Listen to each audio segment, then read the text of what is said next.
Hey everyone, welcome back to The Explainer. Today, we're diving into something that's honestly one of the most wild and paradoxical crises happening right now. We're talking about extreme environmental contradictions.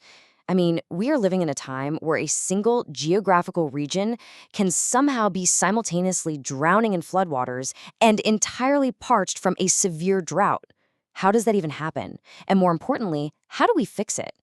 We're going to map out the exact symptoms today, uncover the root causes, and look at the real world actionable solutions that can actually help us navigate this.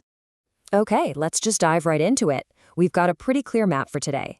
We're going to start with a nation running dry, then take a look at our coasts, hills, and dying seas, dig into the root of the crisis, map out two paths to climate change, and finally talk about acting together for our future.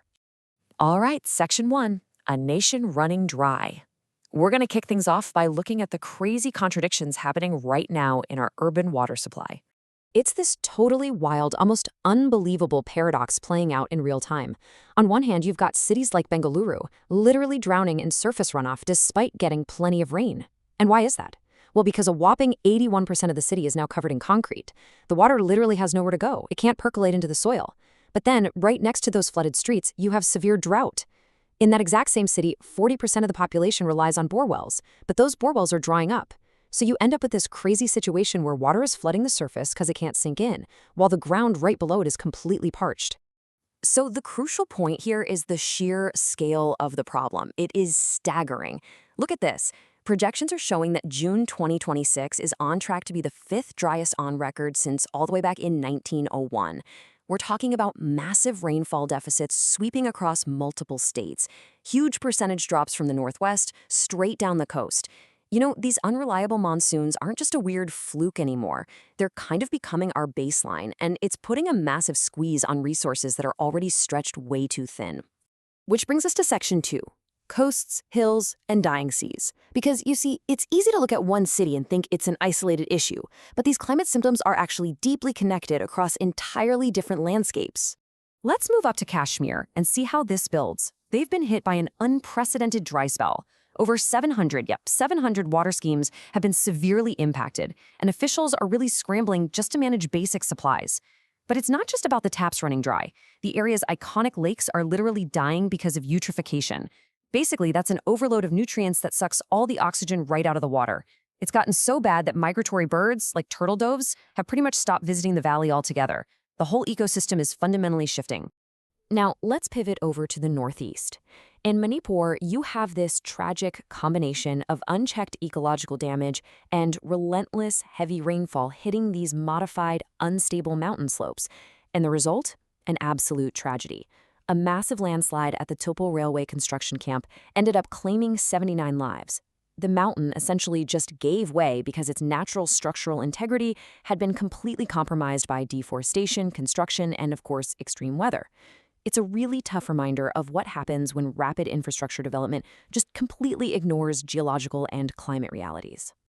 And ping-ponging down to the east coast, we see the South Vizag coast flagged as a severely stressed marine pollution zone. You've got untreated sewage from urban drains mixing with heavy industrial runoff, creating this incredibly murky, turbid water. The quality has tanked so hard that it's causing massive ecological stress. We're seeing crazy high chlorophyll levels, which is basically a giant red flag for a huge ecological imbalance right there in the water itself. Okay, bringing us to section three, the root of the crisis. We just took this rapid-fire tour across the country, flooding in Bengaluru, dry spells in Kashmir, landslides in Manipur, pollution in Vizag. We have to pause here and ask, why is this happening everywhere? Like, what is the common denominator? Now, what's really interesting about this is that we're essentially trapped in this perfectly engineered cycle of scarcity. Let's walk through it. Step one. Erratic monsoons cause canal systems to fail, so naturally, people turn to groundwater and tube wells as a backup. Step two, electricity subsidies, which were honestly meant to help, actually end up encouraging unregulated 24/7 pumping of that water. Step three, as our cities expand, we pave over the earth with concrete, completely blocking rainwater from soaking back into the ground. And then, step four, the inevitable happens. The aquifers dry up way faster than they can ever recharge. It is this vicious, methodical cycle of scarcity happening right in the middle of apparent abundance. And honestly, here is the truly silent crisis. You can't just drill deeper to solve this. As water tables drop and we're forced to dig further underground, the quality of that water absolutely plummets. Deeper layers often hold really dangerous concentrations of things like fluoride and arsenic. So we're not just running out of water, the water we do manage to find is exposing us to serious chronic health risks. Plus, think about the inequality here. Wealthier folks and big operations can afford the massive pumps needed to drill deeper, while local residents and smallholders are just left behind when the shallow sources fail. It literally turns a basic human right into an exclusive commodity. All right, that brings us to section 4, 2 paths to climate action. It is super easy to get overwhelmed with climate anxiety when you look at all this data. But this right here is our turning point. Let's explore how we actually structure our solutions to fight back. Just consider this warning from a recent climate assessment out of coastal Puducherry. India's coastal ecosystems are at a tipping point.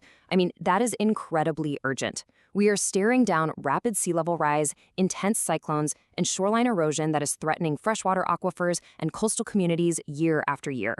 If we don't act right now, rising sea levels are going to permanently displace families and ruin our agricultural soils with salt.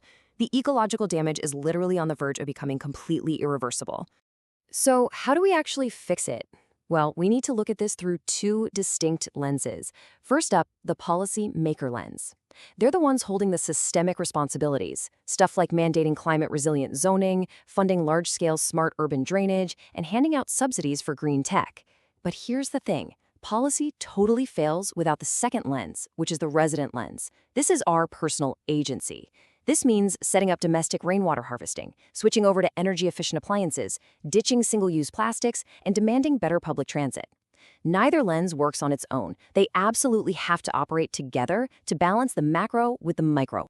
And this brilliantly illustrates what happens when those 2 lenses actually align. We often think solutions have to be these high-tech inventions, but integrating soft engineering, like restoring mangroves, is an absolute economic powerhouse. Get this. Mangroves prevent an estimated $80 billion in flood damage every single year, and they act as a natural shield for 18 million people. It's just a perfect blend of rigorous environmental science and deeply rooted local, traditional wisdom to protect communities. Okay, let's move into our final section, acting together for our future. This is where we bring the macro policy and those micro personal choices together into one cohesive plan. To really grasp why this shared responsibility matters so much, just look at the Global Plastics Treaty context. Our seas are literally choking right now. Every single day, the equivalent of 2,000 garbage trucks worth of plastic gets dumped into the ocean. It's insane. We're seeing marine life totally devastated by microplastics and these massive abandoned ghost nets. Yes, we absolutely need massive global regulations and strict caps on the petrochemical industry to stop this at the source. But at the same time, we need local behavioral shifts in how we consume and throw things away. One side just cannot succeed without the other. So our structured action plan is actually pretty clear. We need to combine that natural soft engineering with smart urban drainage. Cities have got to step up and establish municipal heat action plans to protect vulnerable folks. As residents, we need to be relentless about eliminating single-use plastics and setting up those domestic rainwater systems to recharge our own local aquifers.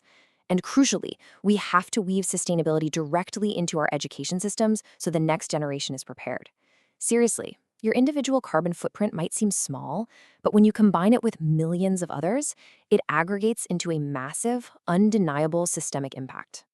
Which leads me to ask you this one final, really important question. Looking at all the realities we've mapped out today, the flooded streets, the parched earth, the dying seas, whose problem is climate change, really? It belongs to all of us. Policymakers definitely have the capital and the authority, but true adaptation and real resilience, that is always community-led. You have a vital role in this ecosystem. Let's take the information we've structured today and actually use it. It's time to act now, act differently, and act together.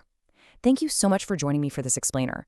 The blueprint for survival is sitting right in front of us, but the ultimate question remains: do we have the collective willpower to execute it before we hit the tipping point?